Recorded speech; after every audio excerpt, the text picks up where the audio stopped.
Translation. Keep yourself for that day. Make tomorrow be yesterday. We give homage to the Creator, who is like our Father, who is like our Mother, who is everything that we can perceive and everything that we cannot perceive, who is everything, yet is no thing, who comes to us in the form of the Neteru Ra, who is the light of the heavens, light of the inner planes, as well as the light of our lives, who shines the light for us on the path of Ma'ati, which is the path of truth, justice, righteousness, and harmonious balance, who comes to us in the form of the light of vitality, giving us the strength and the endurance to live and act upon that which we know to be true. Homage to you, the one who shines in and through us as a beacon of light for those who are blind to the facts of their place, their position, and their responsibilities in the divine scheme of things. May we be Ma'akiru, true of thought, word, and deed, to our highest realities, and in our moments of crises, when the dark nights of the soul, when it appears that everyone and everything else has let us down, so it is, and so shall it be. Amen Ma'at. Amen Ma'at. Ma'akiru. Ma'akiru. Ma'akiru. Ma'akiru. Ma'akiru. Ma'akiru. Ma'akiru. Ma'akiru. MC. Dua. Be on the way. Be on the way. Unity, and welcome to the Communion Experience. This is your host and assistant, Biddy Ross, Uncle Kepper, Chief and Head Priest, Temple of Anu. Sounding good, sexy enough for y'all. And let us have a serious discussion. So today's lesson is going to be called Cautionary Tales and Discussions for the Modern Day Practitioner. Once again, it's going to be called Precautionary Tales and Discussions for the Modern Day Kemetic Practitioner. I say that because we have to be absolutely transparent about the current state of consciousness as us as Kemites or the conscious community. Even it's a stark contrast to what it was 30 years ago. We almost been doing this thing as a temple almost 30 years ago. But, however, we have to recognize the stark contrast with us as a conscious community now, directly as well as indirectly. As y'all know, it's different tiers to the conscious community. What's going on with us as African-centered conscious people or melanated conscious people is a stark contrast to our ancestors. We have to now be transparent about it because we're at an impasse as us totally and collectively as a people. There's some decisions that have to be made. There's some resolutions that have to be made on all of our parts. For instance, the consciousness of our ancestors or the indigenous peoples of the planet, the traditional peoples of the planet, they led with pride with things like family, things like tribe, things like nation. It was one of their worst fears to be expelled from the tribe back in ancient times. That's how serious it was. Even it was considered like a bad omen or a curse to die not in your home country. They were actually literally scared to death to die and not be in their home country. Nowadays, it's about individuation. People are looking for self-expression or authentic self-expression in contrast to the collective. Nowadays, if you notice what's going on, the temperature of our community, there appears to be almost, they see it almost like it's a badge of honor not to have any association. Like, I ain't down with it. Oh, they sheep. So it's this shade that gets thrown towards traditional values of family, tribe, nation. People cut off their family, sometimes rightfully so. And people leave their cities and their towns committed to never coming back. It's almost like some people move purposely far as possible away from their family. That has effect upon us as a people. That's the stark contrast between us nowadays and our ancestors. So now we use these titles. So traditional titles and traditional cultural values are now vestiges of the world. So you see me up here with Nasit and everything that's supposed to comprise of all the duties that comprise of Nasit. And y'all like to believe that y'all respect that. We have, you know what Hemet means, you know what Ba'aba means, you know what Infidisi means, and all of what that entails. However, those titles came with great import and authority. Those people with those titles in our ancestors' times had the power of life and death over certain people. And there were strict requirements for them to hold that authority.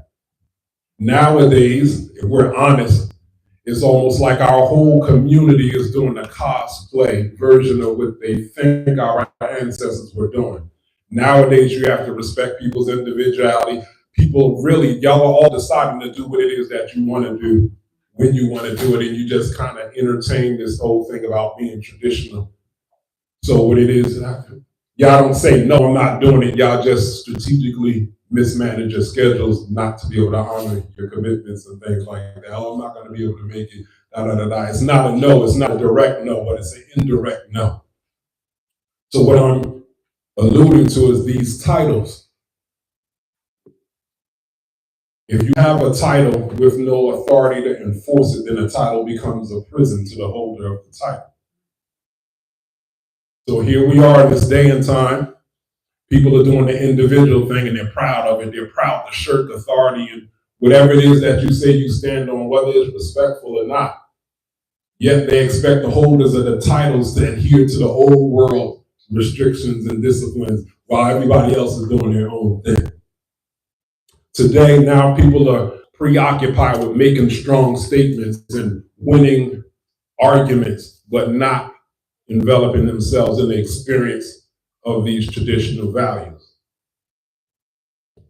Our people talk of community, and it's an echo of what our ancestors did. It's a whisper, it's an echo. So what's happening is we got all this prefrontal lobe, this frontal thing. Everybody's thinking they're so smart and they figuring things out and thinking outside the box. So things like values of tribe, family, nation, and stuff, that's a different part of the brain. So now a different part of our brain is ruling our consciousness. Now, so those old values are still there. They're just not leading in the front. Y'all understand what I'm saying? Do y'all recognize this phenomenon that's going on right now? Now you understand why it appears to be we're stuck in our growth as a community. So it seems like the smarter we got, the more goofier we got. Our ancestors were just basic with it, and we be complicating things. We say family, tribe, nation, and stuff, but at the end of the day, you're in this struggle with yourself, like, I don't feel like doing it. If people are honest, it's a lot that people just don't feel like doing. That's why we have to have this conversation about cautionary tales and discussion for modern practitioners. But before that, we're in this new place. So far, so good. I like the energy. The vibe is good. So for all the people online, of course, don't sit there and be spectators. We want y'all to come on down because we're going to be here for a while. Now, personally, my heart always goes out to the people in the room because those are the real troopers. Those who show up, y'all are the heartbeat of the Temple of Anu. Y'all are the reason that we have the impact that we have in the community. We're not known for our scholastics and our study, even though we've shown and proven over the years that we can hang with the best and actually challenging we actually challenge them in a lot of their views. But our power comes in our power of presence and our creativity on how we take the ancient legacy and make it a living legacy. I want to tell y'all all that y'all are important people. We are important people, and we're doing the important work in a time where you see people tapping out and quitting and going through all type of mental health issues because life is too hard, because the tradition is too hard. And they want to have this conversation about giving up religion, giving up tradition. Why? Because they're too soft and too weak to live up to actually relatively basic human values, family values. So they want to make it seem like this freestyle thing is somehow enlightening and you're on some higher level to not have any discipline. So with that being said, I will be remiss not to acknowledge the people online because they're here with us also in live time, especially the ones that come in live time and not just watching later. They're here in live time with us. So I say keep that same energy and also keep them financial contributions flowing too. So we got to keep things moving upward and onward.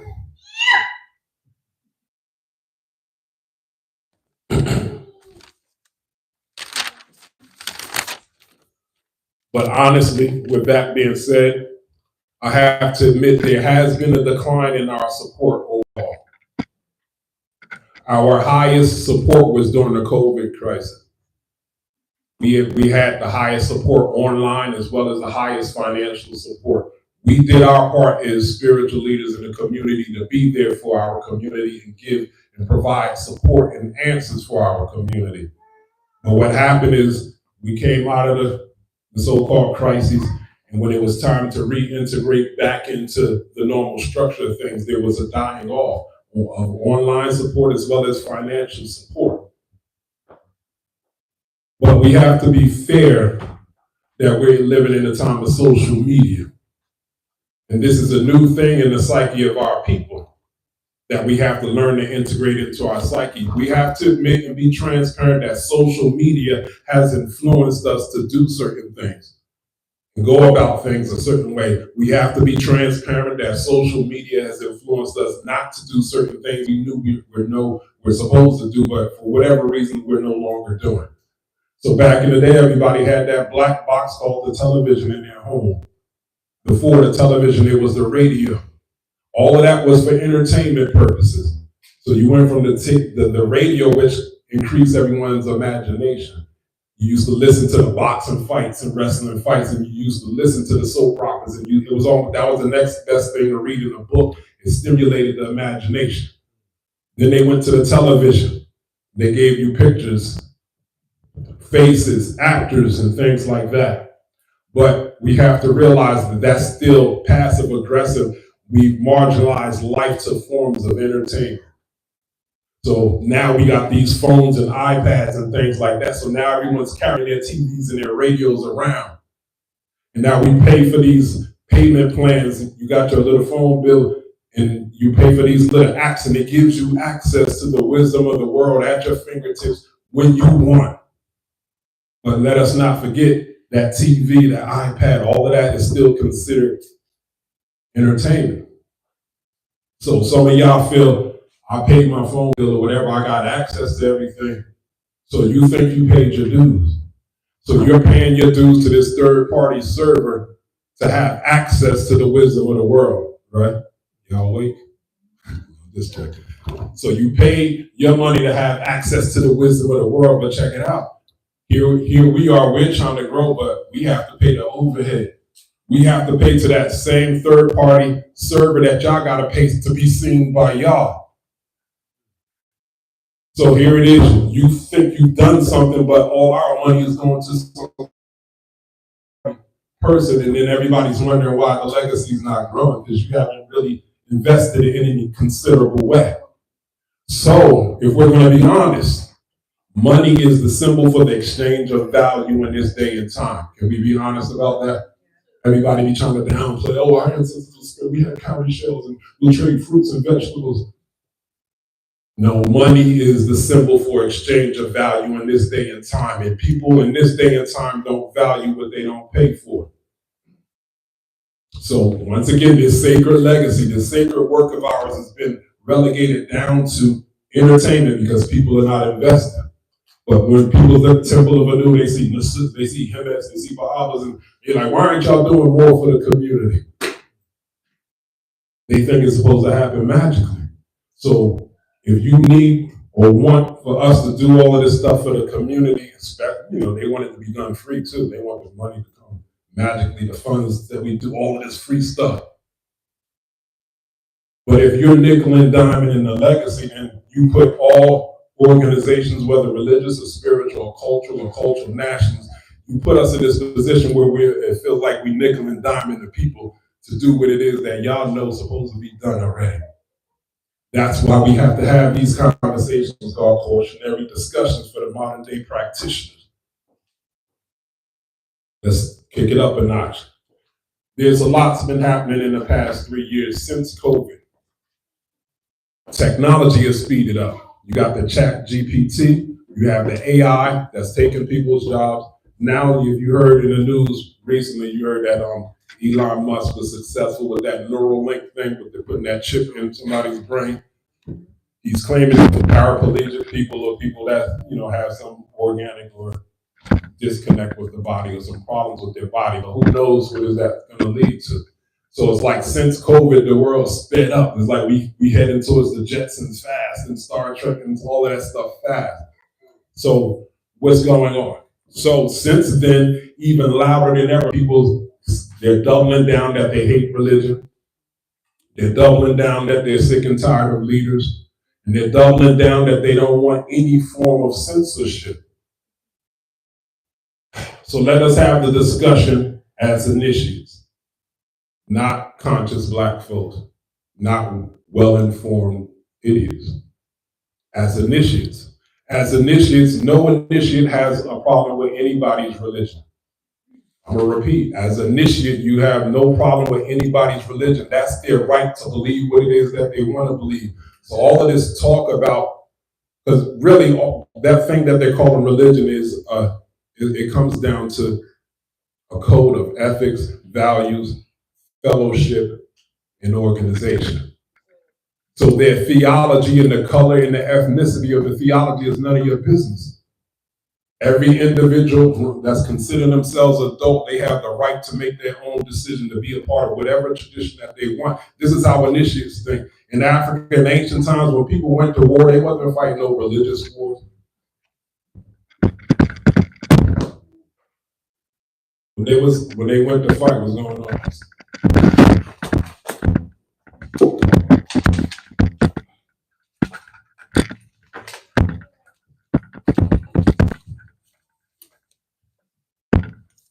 Commercial break. I don't know. Did something happen? It was coming off the Oh, really? Yeah. It's because it's heavy words. So where was I? initiates. And again, as adults, you have the right to practice what you want. And how you connect to sources, none of no one's business. That's the initiate's way. I was saying in ancient Africa, they wasn't fighting religious wars, they was fighting over resources. They wasn't fighting over no God's name or nobody's ancestors.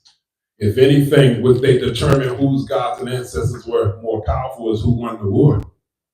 They be like, my gods whooped your gods, my ancestors whooped your ancestors. It is what it is. There was no forcing to convert it. Like, yo, I gotta take that L. I don't know what to tell you, but your gold is ours now. They don't care about no beliefs. So we're just looking real goofy now in 2024, acting like that stuff really matters. So the point is, you see all this talk about religion or against religion and this migration of people out of religion, right? So nobody wants to be religious no more. They wear that proudly. And I'm not advocating for it, but let's look at the effects that has had on our community. So if religion is coming down to a code of ethics and values, fellowship, what else I say, an organization. Since we all stopped doing religion, not us in the room, since us collectively as a conscious community stopped doing religion, this thing called the conscious community has been the meanest spirited, narcissistic, unorganized thing ever on the planet. That's fair, right? That's a fair assessment. I would even say that us collectively as a people, we did better being Black Christian nationalists and Black Muslim nationalists than what's going on now in the conscious community. So inadvertently, what you're saying is that the traditional indigenous values of the people can't cut it and lead it and direct our people. So what is the crux of the matter? It's discipline. People hate religion because it requires discipline. People hate culture because it requires discipline and commitment to some type of values outside of stuff and nonsense you making up as you go along. Bex, I hurt your feelings with that. Some people gonna get hurt. All right, so with that being said, with things like religion, and I'm not telling people to get back into religion, I'm saying look at the effects that it's had. Do y'all think the morale of our people is up right now that all these people gave up religion? Is it mental health issues increased now? Not to say religion protects you against that. It's just an observation since everybody, Because a lot of times religion and spirituality, whatever these paths are, those are your anchors to keep you grounded, to give you some sustenance when you're going through some stuff. So when you threw it all out, now you're on your own. Now you're totally responsible. And that's scary for people. It's cool when you can say, I'm God and I created my, and I got $100 last week, but what happens when the money starts drying up? What happens when the relationship goes? Who's responsible then? You was responsible for the influx of the abundance, so that means you're responsible for the failure. So now we have to talk about, do y'all know the difference between religion and, discipline and repression? Because that's what's happening in people's consciousness. They think anytime you're required to have some discipline, somebody's holding you back from something. And don't you know, repression is when you repress something, it comes out eventually as a pathological expression. When we say pathological expression, we're talking about an unhealthy expression. So that's what happens when you impose discipline without wisdom. So there's nothing ever wrong with discipline. Actually, discipline is the pathway to freedom, contrary to what everybody be believing. If you don't know yourself, if you haven't mastered yourself, that thing that y'all thinking is freedom is actually slavery. So discipline without wisdom leads to pathological expression, unhealthy expression, right? People say they don't like leaders. We don't need leaders. It's a difference between a good leader and a bad leader. And a flawed leader is not the same as a bad leader. You're better off having a flawed leader than no leader.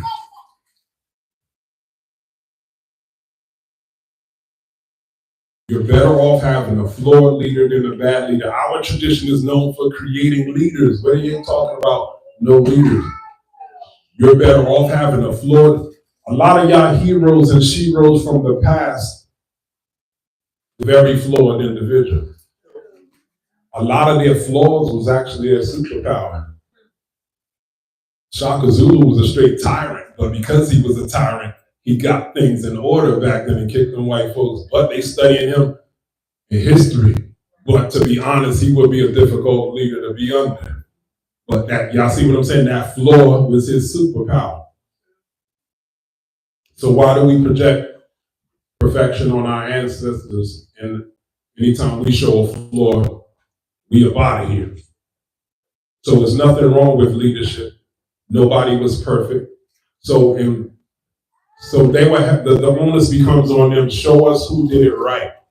Because we're clear on a whole lot of bad or wrong or under the standard, who did it right.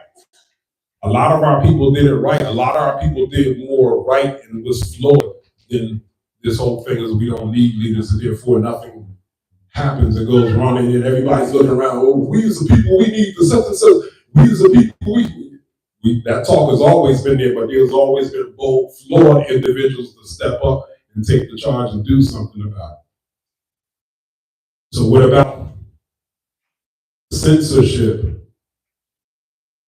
How does that word resonate with you? When you hear the word censorship, what do you feel? From an initiate's perspective, not a regular folk perspective.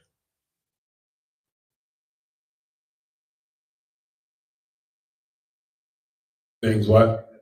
Things at the right time. So is censorship bad or is censorship a necessary holding space till we determine if this thing is going to have collateral damage on the collective? So what did we say? Discipline without wisdom leads to repression, which leads to pathological expression, right? So now what about this thing called freedom of expression? These people that's into this freedom of expression, what you need to ask them in the middle of all that rhetoric, ask them this. How will you know when enough is too far? How do you know if you've gone too far? Will you know if you've gone too far? And what is going to be what is the side effects of going too far? Are you just going to say, oops, my bad? Or now there's collateral damage to the collective because you didn't want no checks and balances. A primary example of that is this immigrant situation. On the surface, it's a noble thing to do. That, oh, we got to help the people there. Now, I don't know what the heck is they running from in their country anyway. Like, huh? Repression. Just like us over here. Just like us over here. So that thing, let's get into it. So in New York, there's equivalent of 3,000 people coming in a day. It's a noble cause, but when it's enough, President ain't picking up the phone. He started and he ain't picking up the phone. He ain't got no answer. He ain't even sweet talking us with, at least Barack would have sweet talked us. The other people, you have to know, he would have hit us some wisdom, some wise quotes. We would have been able to deal with it 6 months down the line. Other dude, they can answer the phone. Just deal with it. So it's a noble thing, but when 3,000 people is a lot a day. They're asking, they're not even helping the homeless that was already there. They be like, the homeless show be like, yo, can y'all move out? Because we need to make room for these people. That sounds crazy, right? When is enough enough? They got high-end hotels that cost $500 a day, moving these immigrants in and giving them $5,000 a month for a stipend. How much? 9,000. Hold up. We got to get it right. I went from 5,000 to 9,000. What is it? New York.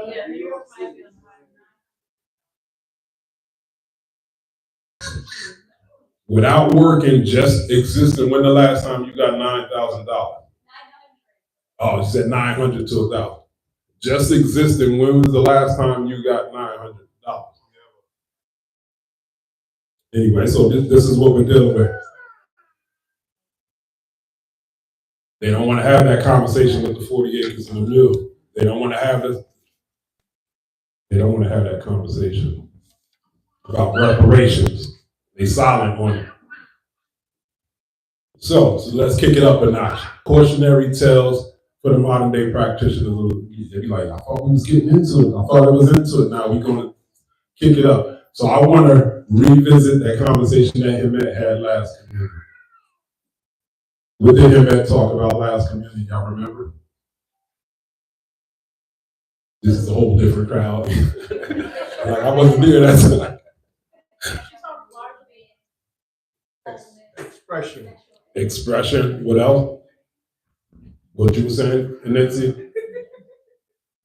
Remember, people online. I'm trying to repeat. Being our whole self. Being our whole selves. They being all nice about it. But I want to address it from a divine masculine perspective. There's the divine masculine, what they call it, the divine feminine, the sacred masculine. There's different approaches to the truth. The two things could be correct at the same time. So we got to look at it holistically. So she addressed some things that she shared on her own Facebook that appeared to disturb people about her own journey. And contrary to what some of y'all might believe, we actually discussed it several years ago. She said she wanted to share. See, the sacred masculine is different. Don't be wanting to share nothing. The feminine, I want to share my journey. And then be like, that ain't none of their business. Yeah, that's why y'all don't see me online. There's stuff I probably should be sharing that's totally safe, and I just say, ain't none of their business. I don't care. So it's a difference between the masculine and the feminine. So she wanted to share parts of her journey. I don't know if she remember, but when I told her, I said I could get behind it and I will totally support it. But you have to lead with the goddess energy.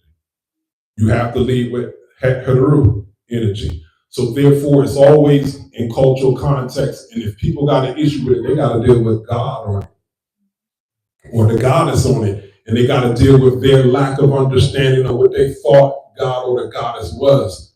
Because we're in this, I don't want to call it battle, we're in this challenge where people have these two-dimensional understandings of our concept.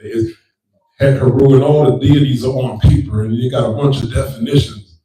And when you go from two-dimensional to three-dimensional, it'll look totally different. It could be like, damn, did we just get divinely catfished? Like, oh, that's Heru? Really? Like, yeah, really. So I told her, lead with the Heru energy and see that and tell people that this is your journey into that energy, and the rest they got to deal with on their own. But if you lead and saying this is my thing and this is my thing and it's your business, you gotta deal with it then, and then it's on a public forum, then you're gonna be food. So if you're sharing, this is what I'm gonna tell y'all. We must always control our own frame, our own narrative, and our own story. It's none of nobody else's business to tell the world who you are. Long as we're here in the flesh, they got to come to us. We're the authority on who we are and what it is that we believe. Temple of Anu's not hiding. We've been doing communions indefinitely. So all those people that's confused, why don't they have the answer? We explain everything as we do it as we go along. Right? So she over the years, she was saying that she's on this journey with dads. And it turns out to be pole fitness. In the conscious community, they want you to do the West African dance or some other type of dance. And oh yeah, she's in the dance. And he's like, oh. Her journey was pole fitness, not stripping. The journey was pole fitness, not stripping. For the people in the back, the journey was pole fishing, and what else, y'all? What's the part? Not what? Okay, so both are related but not the same. Both are interpretations of the mundane as well as the refined expressions of the Heru energy. And I'll repeat that. Yeah. Both are interpretations of the mundane and refined expressions of the Heru energy. Like, listen, what are you talking about? They think I'm waxing philosophical. But we're initiates. We're having an initiate conversation. We're not scholars in here, even though none of the scholars can contradict anything that I'm saying. Because they got flat, two-dimensional descriptions of what they think the deity is. Like, we're about to get in. Y'all ready to get into it? Yes. Let's do it. Might as well, right? Might as well. They're both interpretations of the mundane and refined expressions of the Heru energy. So what are they talking about? So if we have to admit that when we come into our tradition, most of y'all are still coming from a Judeo-Christian, patriarchal, puritanical perspective. Even when y'all look at the African tradition, y'all got this filter. You have to consciously, don't y'all know that? Y'all got to consciously switch your perspective. Hold on, no, I can't be that, But still, it's that filter that goes through our old Christian ways of thinking when we're looking at it. So when we talk about the mundane and defined, refined expressions of the Heru energy, if you came from the Christian perspective, they would call the mundane, mun from mundus means the worldly expression of the Heru energy would be that thing in Christianity they call the Jezebel spirit. So when they see her down on her, she got a Jezebel spirit on her. What the heck is she doing? I thought she was supposed to be the high priestess and such and such. But the Jezebel spirit is the stripper energy, where they're seducing and reducing married men and single men from getting their money that's supposed to go to their families and their livelihood and is giving it to this woman to do whatever, where she seduced and reduced them. That's the Jezebel energy. So what's the refined energy? So they talk about the Jezebel energy in the scriptures, and then they got the Queen of Heaven. Y'all heard it in Revelation, they got the Queen of Heaven. It's like, oh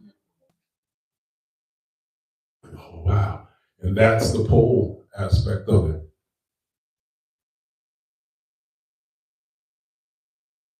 Just about all things in African culture are about the journey from the mundane to the divine. I'm going to repeat that. Okay. Now, you got to see if y'all paying attention. Just about all things in African culture are about the journey from the mundane to the divine. Let's talk about it. So we have, Kemmunion, do you consider yourself a martial artist or a combat scientist? Combat scientist. Y'all know there's a difference between martial arts and the combat scientist, right? Combat is ugly. Combat is bloody. Combat eyes get pulled out the head. Combat groin, scrotums get pulled off. People get beheaded. That's combat. That's not martial arts. Combat is savage. Combat is steel in the heart. But what happens over the course of time, so-called civilization happens, technology happens, people stop fighting and warring over their resources and things like that, so now we become civilized. Now martial arts is pretty Tai Chi. And it'd be, oh, the beautiful crane style. Oh, is that snake style? Combat wasn't doing no crane style and no snake style. That's all culture. Y'all see, martial arts now become almost religious. They got their outfits, they're bowing, they're breathing, they're staying calm, they got culture. That ain't got nothing. A combat scientist will the highest level martial artist because they're both connected but not the same. Just like the pole fitness and the stripper thing is connected but not the same.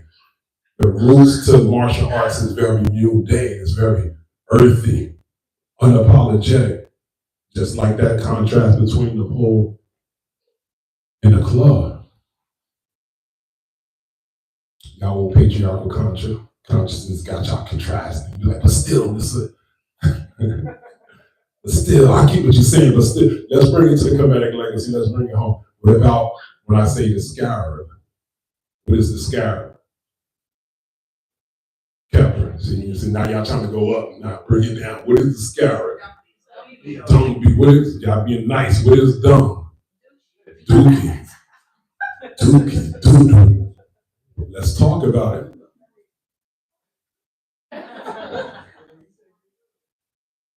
So now, who would be done if I said on Saturday next week, I want y'all to all wear your white garments and we're going to the organic farm.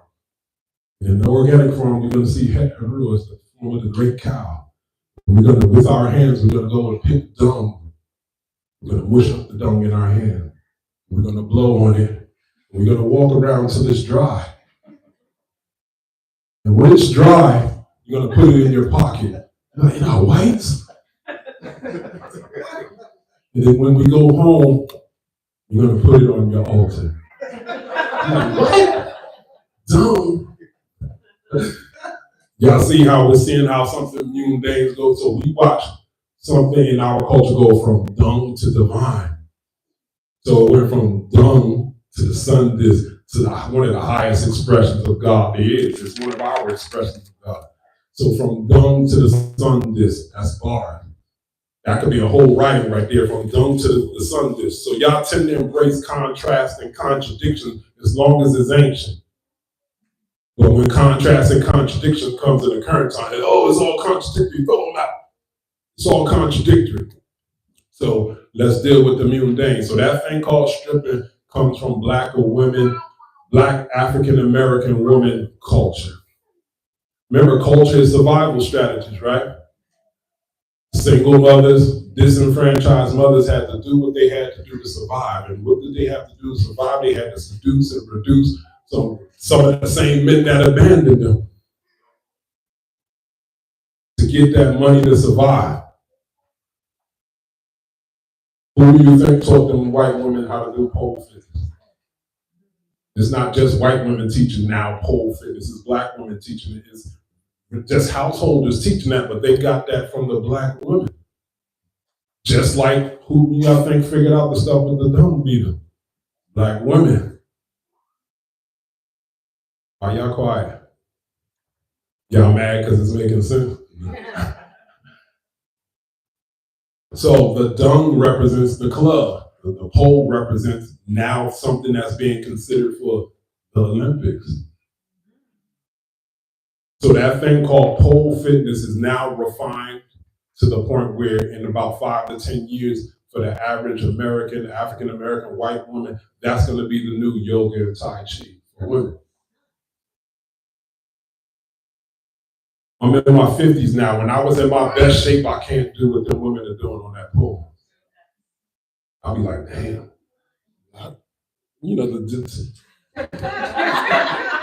I never was into the strip club culture. That's not attractive to me. But when I see the pole thing, I'm like, that looks angelic. They're beautiful. They looking like angels and stuff. They're totally into it. If the body is a manifestation of the mind, y'all understand that, right? The body is literally the manifestation of the mind, so there's no real separation of this whole higher, lower self. It's all vibrations of the same thing. So if the woman is the avatar of the divine feminine, when she's in tune with her body, doing things like that pole fitness, that's expression of the power of the divine feminine, has nothing to do with seducing or reducing any man. It's a woman being in tune with her divine feminine just for the sake of it. The sisters in there just minding their own business, and we up there peeking and interpreting and having opinions. They're just embracing and embodying and personifying the power of the divine feminine. And that's only a threat to males. Notice I said males, not men. How we teach amongst men is man is a title, not a gender. A male is a gender dealing with your testosterone in contrast to the female's estrogen. But a man is a title, it is authority. So men are not threatened by that. And the only reason that it's a threat to the males is because those males haven't decided what it looks like to embody and personify the masculine. They haven't made up their mind. What is the form? What does it mean to be a man? What is the man striving to be? What does it look like for a man to be in tune and personify and embody the sacred masculine? We're ignoring that. We're just doing all the criticism of the woman trying to find themselves.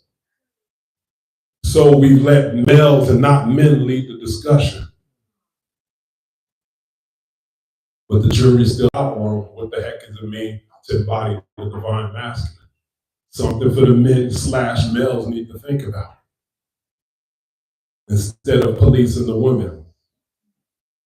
But y'all like, nah, but him that's still bugging. Well, is she going through something? Yeah. It's called shadow work. Don't y'all know all music is shadow work? When you listen to music, you don't just listen to the same thing every day. You listen to music that's reflecting what you're going through at the time. Everybody's processing their daily experience, and you're looking, it is the human brain's thing to figure out patterns. And you're trying to find yourself in the world. That's why you're listening to music to reflect how you feel. That's why you're wearing clothes to reflect how you feel. That's why you do certain color coordinations to reflect how you feel. So yes, it's shadow work in live time. So in common, if you know anything about her, like she had a certain relationship with her body and her sensuality and her sexuality before she came to the spiritual path. Now, didn't I just tell y'all got them old Judeo-Christian patriarchal, puritanical views even coming into the legacy. So when she came into this legacy, she suppressed that. Then we talk about suppression eventually comes as pathological expression. Hey, are you paying attention now? Be serious. And said you got us on the point now you're playing. I gotta kind of tease it back and forth because people are all uptight about this. So we're having an adult conversation. So go back to it. She had to suppress that because what did she do? She's like, I'm gonna suppress it because I don't think this is acceptable in this culture. While nothing in our culture said it wasn't. Actually, our culture contradicts that. Y'all see men, deity men, right? Unapologetic. So why should she be apologetic with the feminine and the masculine is like this?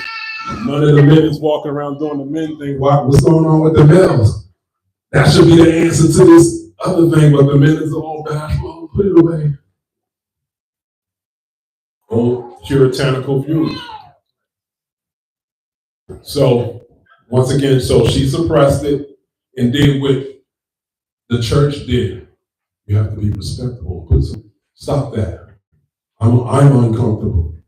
So she suppressed it and she presented a version of herself. I'm coming off camera. She presented a version of herself that she thought would be more beneficial to the collective. To find out that the community don't even care.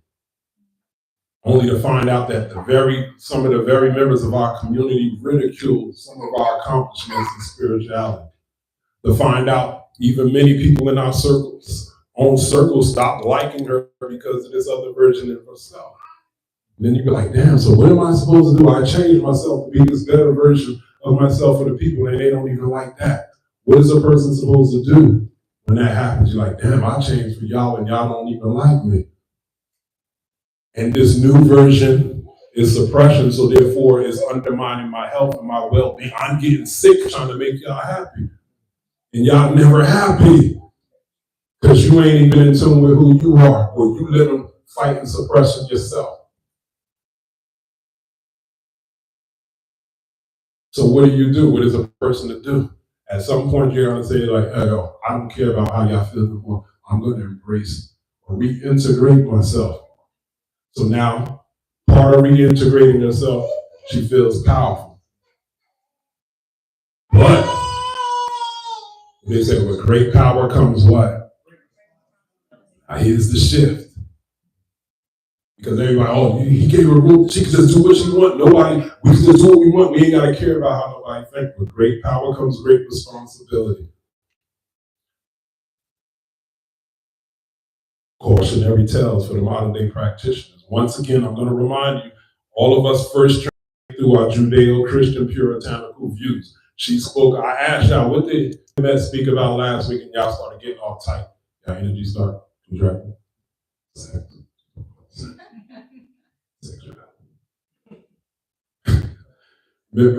While that case, remember when Hemet was talking, we was on the side giggling because we was feeling the energy of the room contract every time she said the word set. So y'all was trying to keep y'all game fit.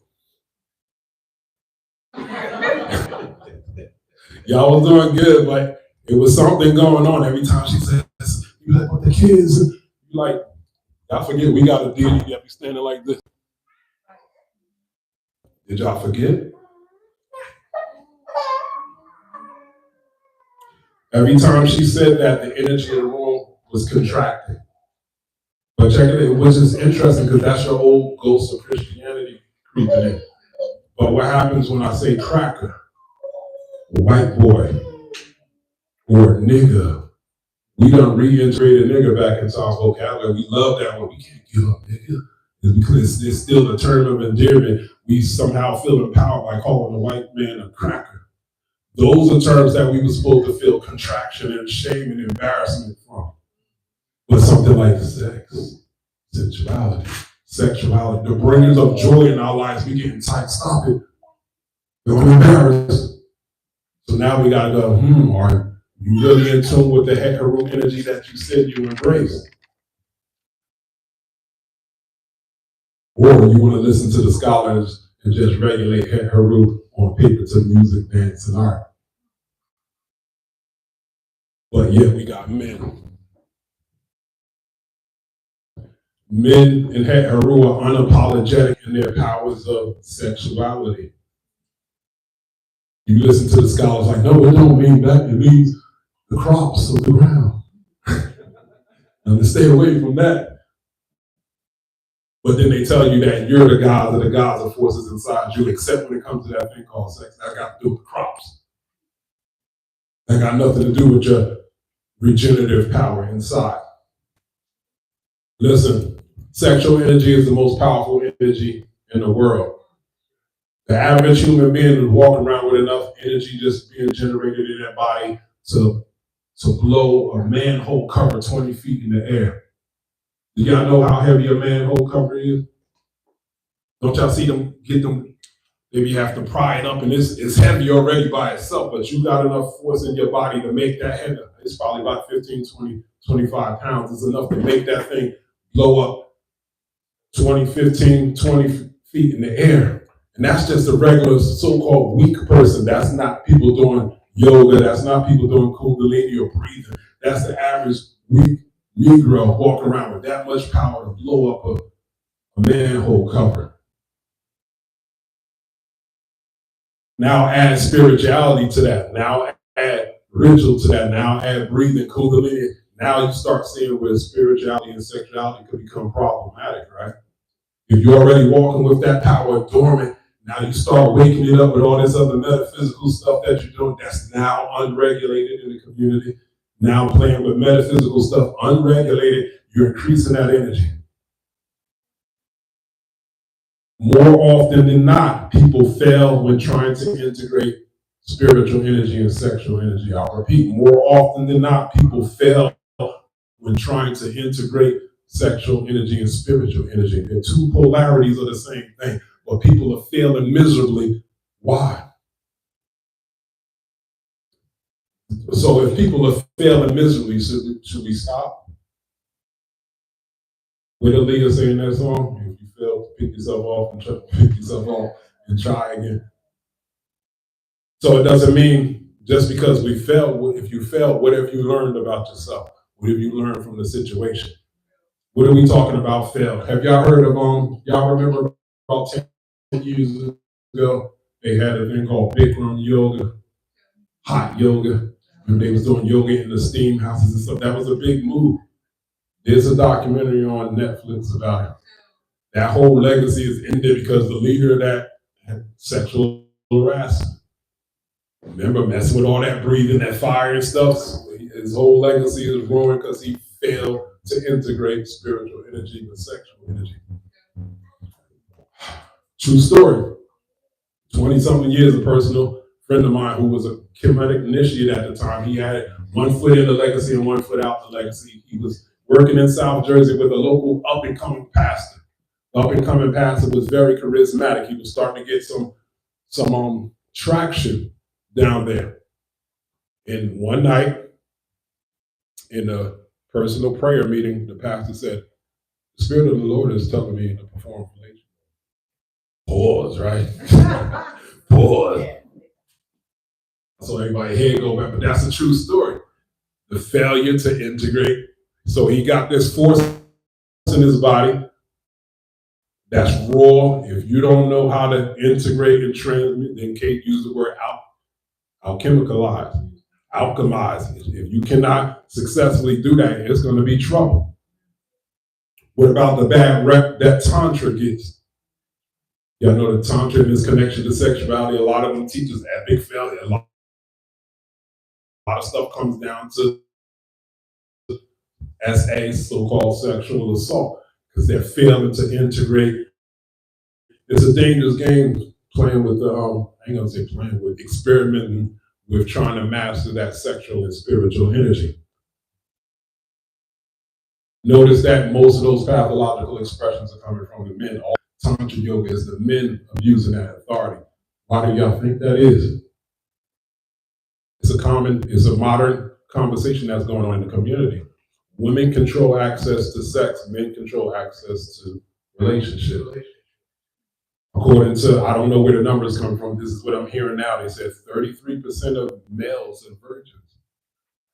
They said 63% of men don't have any available access to having sex with women, leading to what? So what percentage that leaves left? So we got 63, 30, what I said, 63, 33. So what's the last percentage of 100?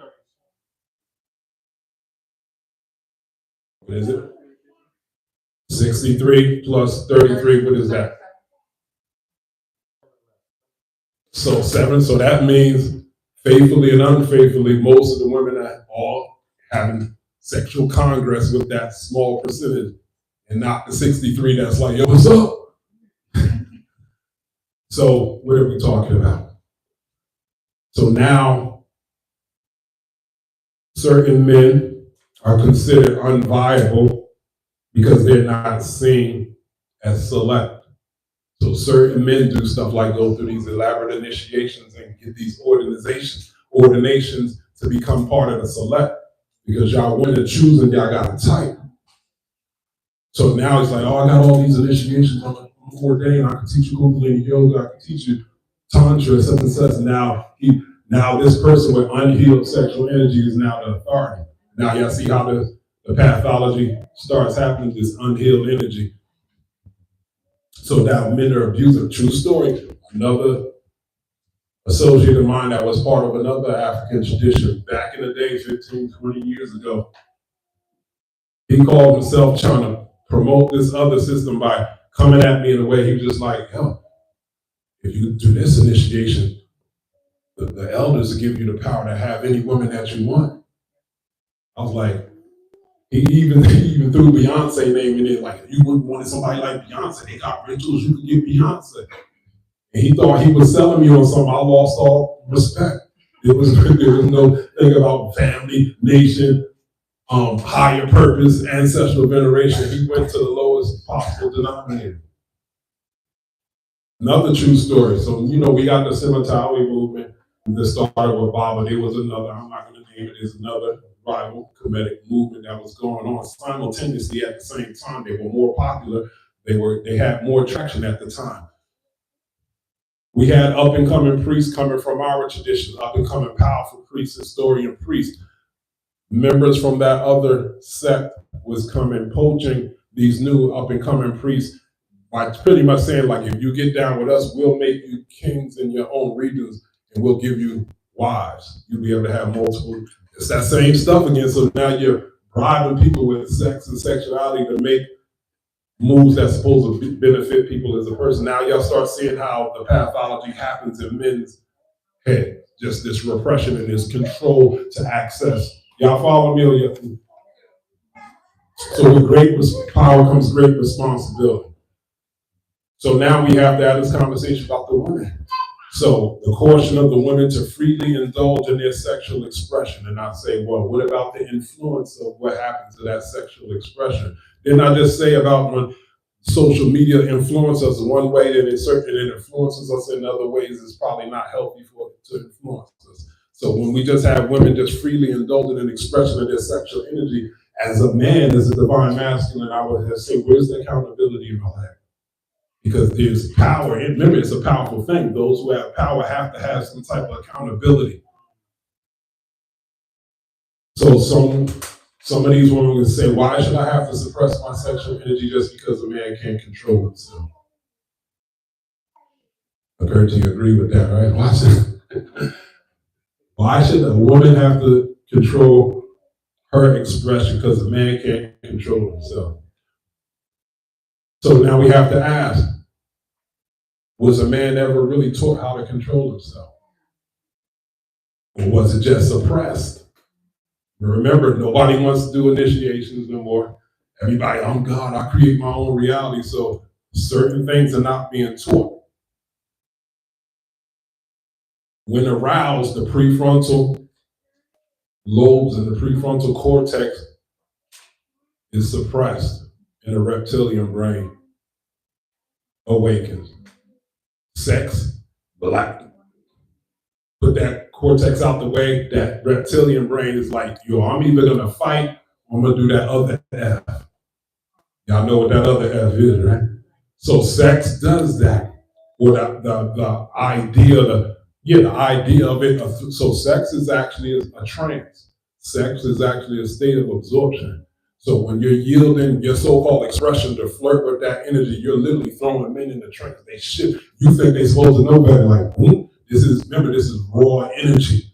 This is primal energy. And if you ain't gonna do the initiations and the rites of passion to have an intimate relationship, you playing with fire. So the activated man is supposed to be dangerous. Did y'all know that? The activated man with that Kundalini energy, he's supposed to be dangerous. Back in other times, in ancient times, it was much more likely for a man to have to fight or go to war. A man had to be in touch with his danger side, that bloodlust side. Because then y'all say men are supposed to be protectors and providers. How are you going to protect if you ain't in tune with that inner killer? So now we start seeing where the problem comes. So there's no more wars to fight. We got civilized, we got technology. So when a man gets upset or something, calm down, brother. You're toxic. And they're like, oh, that's toxic. So they repress it. What did we just say about repression? And eventually it's going to come up as some unhealthy expression of energy, correct? What about when a woman flirts with a man and he gets excited and calm down, brother, get some control of yourself. Remember, that thing shuts off in that reptilian, and you either fighting or now y'all start seeing what happens in so-called sexual harassment things where the woman flirts and she changes her mind in the middle of it and she expects the man to just stop. Nah, that's the reptilian. You like, when she realizes she comes in contact with the danger of a man. She looks at this guy in his face, She said, I said, no. And he's looking at her pastor, 100-yard clip. It's the serpent there. She's seeing the beast. That ain't the man no more. He's not. It's two things. Remember it said, protect, provide. So it's the bloodlust. We either fighting or we doing the other thing. So what this puts women in a position that she's like, man, this is scary. If I keep telling them no, this dude look like he's gonna kill me. I guess I gotta go with it. A couple days later, police coming. He going in, he's like, I don't understand what happened. She said, yeah, we had intimacy. She didn't say no. She felt pain. When the Lord was cut off. Am I being fair in this conversation? Or do y'all at least understand and comprehend the severity of what it is that we're dealing with when we're dealing with these primal forces? Now you see that it's dangerous to seduce and reduce a man. Because there's a point of no return when that frontal lobe is cut off. When I say sex is a state of profound trance. When the frontal lobes are suspended, the reptilian brain is activated. That's the ancient part of your brain. You fight, flight, survive. So now why is a man supposed to protect women if women won't even look at him and have a conversation with him? Remember, protect and provide. I ain't even got a woman. She don't look at me. She don't talk to me. I don't got a woman. 63% of men don't have a woman, so therefore they're not having any children, but y'all expecting them to protect these women that won't even look at them. Now you see the suppression coming in because culture is not dictating how men and women are supposed to be related. Everybody's just doing their own thing. And so how does it look for a woman? So we talked about the man and when it shuts off. For him, for the women, it shuts off what it looks like. They call that the one night stand. The infidelity, and the man is like, tell me what happened. Cheated on me. I don't know. One thing leads to the next, it just happened. And the man's like, that don't even make me, you're looking for some logicals. What did he say to you? What exactly did he say to you to get you? Oh, it just happened. On the lower reptilian, so it happens on both sides. Now listen to this. So now we see that indulging in sexual expression is actually a mating ritual. Get that? Indulging in free sexual expression is actually a mating ritual. That we're utterly failing with channeling that energy. The church tried to deal with it. Put some clothes on, girl. Don't be wearing them jeans in church like that. They tried. The Muslims, how did they try? You gotta wear this jalabia. Matter of fact, cover your face. And the women is like, oh, that's suppression. But remember, like the traditional woman that's dressing in that gown and that thing, the traditional man is dressing in the gown too. He don't got the face cover, but he got that big behind beard, right? They pretty much both looking like ninjas. He hiding behind the beard, she got the thing. What is that about? Was that really about shame and suppression of the feminine? No. That was the science is that men exude pheromones. The pheromones excite the female and she starts getting acted up in her sexual energy, and now we got problems. That's why you put some clothes on, cover your nose so she won't smell the pheromones and stuff start being acting up. This was Arabian culture's attempt to figure out, remember, this is further and further away we get from our tradition. It starts becoming more mundane and it starts looking like suppression because the wisdom is not there. So in the culture, we threw the overlay over like, oh, y'all chill out with that. We need to raise that energy. Get them drums cracking over here. We got some crops that we got to send energy to. That's where the fertility thing comes in. We're going to do these sacraments and stuff, raise energy and direct it to the crops because we got to eat. Then they be like, okay, we still did it. And they still wild. You're like, all right, chill out now. We got Heru, we doing the Heru sacred ritual in the temple. The men y'all report to, y'all got to do the men thing. So now you got these sacred rites. But in between the sacred rites, in between the crops, the fertility crops thing, they covered it up. You can't just be wilding out all the time in the sexual energy, activating, throwing men in the trance, men throwing the women in the trance. That's what we doing with in 2024. Because people say, I don't want no religion. Culture said, chill out. We got versions of religion said, oh, you got to tie your hand with your hand and we got to create these families and children and create some type of commitment. Everybody just can't be wilding out. Now people are like, forget religion, I don't want no religion. Forget culture, I don't care about that. Now you're back to the raw, primal, animalistic level of it. And what do animals do? They take it. There's no courting. Cats just take it. Dogs just take it. Lions just take it. Now you see it has to be a culture filter over some type of wise religious or cultural filter over it if we're not just going to wild out and just be in some type of sex lust all the time, just under the auspices of it that is primal and it's raw energy that's organic. Organic is that dung we was talking about, right? You got to refine it.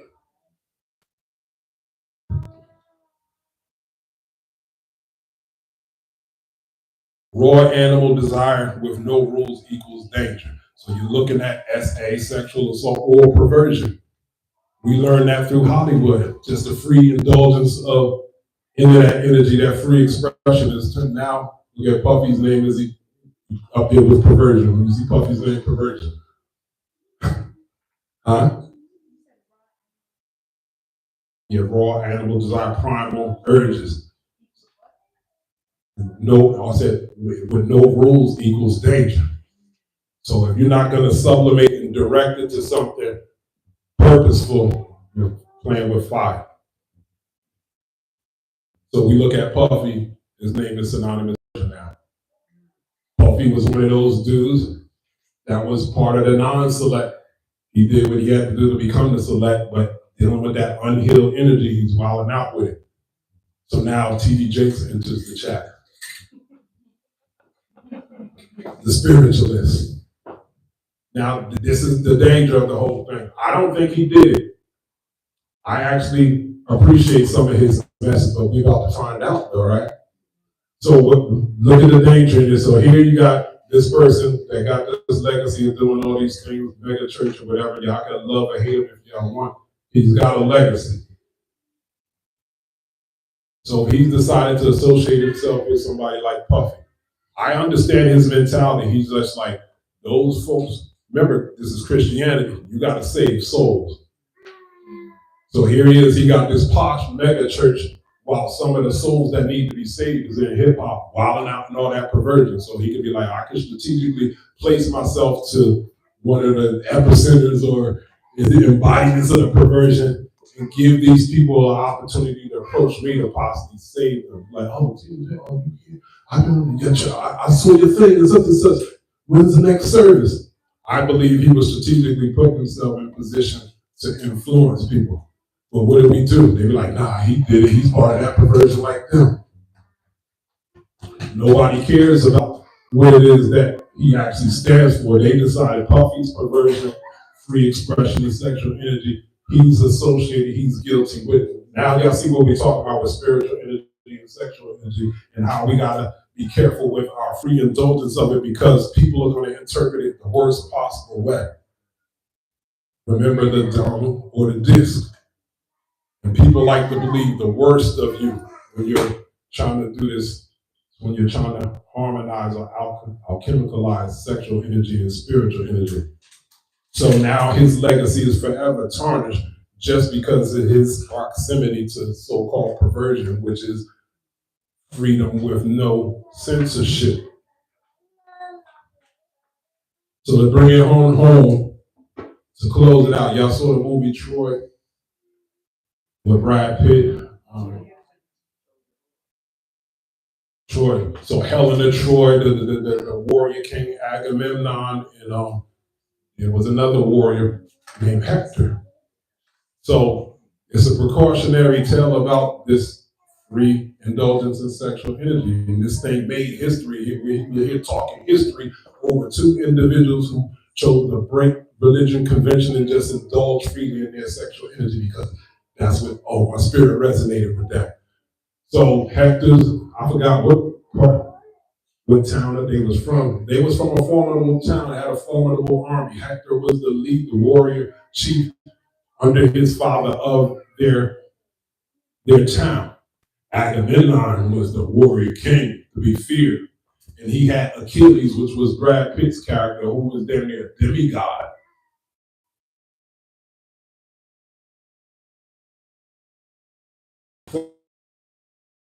Now, Troy knows who she is. She chose to mess with the young man anyway.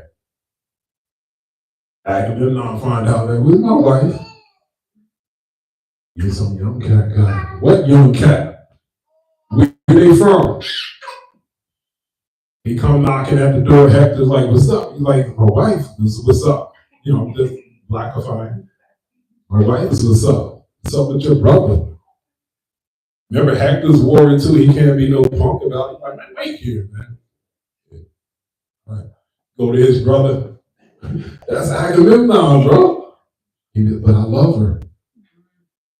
He looking at her. She's like, sorry. I know who my husband is. It's kind of messed up. Yeah. So it's to the point where he can't be like, come on, woman, I'm taking you back to your husband. Even if he gave her back to her husband, there's going to be rap for that time. And that's Agamemnon. He can't have some other people defile his wife and thinking it's just going to be some apology. So now Hector has to fight Achilles, the warrior god. No work, he gets dragged.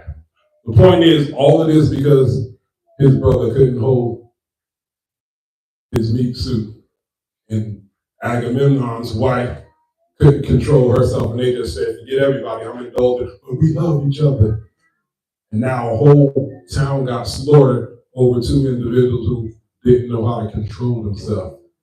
So the point is, you should see the look that Hector gave his brother. He just like, damn. He knew he was going to die. He's like, but this is my brother. I can't give because they pretty much, their resolution is give your brother up. And he's like, no, I'm not giving my brother up. So the point is, when I'm coming around, I hear that has a free expression to express herself. This reminds me real quick, remember several years back, Yoga Baba Hiru. Remember we went through this thing with the scholar community that I got involved with? Y'all know the root of that came from when Baba Hiru was on his personal channel expressing his thoughts about his views about West Africa. Those scholars, some of those Kemetic scholars that supported our community, they never liked us anyway. They had this pride in West Africa. So when they saw Baba, who was the head of the Kemetic legacy, say these disparaging statements towards West Africa, it was on. They were like, oh, this is the open we need. So they went and started disrespecting him and violating his name publicly. And then started violating Jabari, Shrine of Ma'at, then us. We just guilty by association. I couldn't stand there and let that happen. We gotta remember family, tribe, nation. Doesn't matter what he said. I'm not letting nobody disrespect him as an elder or a man. I'm not letting nobody disrespect him as a woman or a priestess. Because in our tradition, it don't matter what an elder said to do, you're not to disrespect that elder. They even ask, well, how are we supposed to check the elder? You're supposed to go to another elder to have the other elder have a conversation with the elder. That's how you check the elder, but you don't disrespect the elder publicly. That could have been settled with a phone call. People's issues with him, that could have been settled with inbox, reaching out, but they're choosing everybody, this nonsense with social media, you're choosing to have conversations online that could have been resolved with a few minutes conversation. Point is, I'm not letting nobody disrespect my elder. I don't care what he said. When it's on, it's on. I'm not letting nobody disrespect him as a woman or a priestess. If it's on, it's on. So the cautionary tale is, if we're going to fight, I can't tell him what to do or what not to do. I can't tell Baba to watch his mouth. Could he said it better? Yeah. Could him do what she do better? Probably, yeah. And I can't tell y'all what to do or what not to do, because there's some stuff y'all post I don't like either. But once you go back to the top, I don't have the authority to make or not make you do anything. So what I'm saying is, if you're going to do what you want to do, consider the tribe. If we got to die on some hill, is it worth it? Is it worth it to die on the hill of vanity? Lastly, When you're going to do this thing with your personal truth, you have the word truth, you have the word trust, and you have the word truce. What does the word truce mean? Or what does it imply? Peace, because, or what? What came before that peace? Some type of war, it's conflict. We're all out here with opposing views to one another. And we all know that we have a right to our personal view and our personal expression. So those of us with titles, when we get in front of our people, there's a relationship between us and the people that we're talking to. And there's a certain amount of trust that the people are bestowing upon us to yield our truth responsibly. That makes sense? So same with y'all. I'm not gonna tell y'all what y'all can do or what y'all can't do, but if you're gonna get into your personal truth and indulge yourself in the right to do that, then it's your job to make sure that you're indulging and yielding your truth safely as possible with insight, what is it, introspection, circumspection, as well as hindsight on how it may affect the rest of the tribe. Because we're gonna fight one way or another about something, let us fight worthy battles. So with that, I'll leave it on that. Is it satisfactory? Can you deal with it? Okay. So let's stand up. 90, hands in the 90 degrees. Men right over left, women left over right. We say Shimmy Matep. The new Uncle Jocelyn.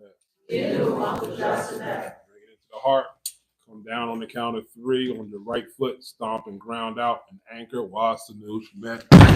All right. Once again, the people online, y'all know the drill. Cash App the temple. It's dead.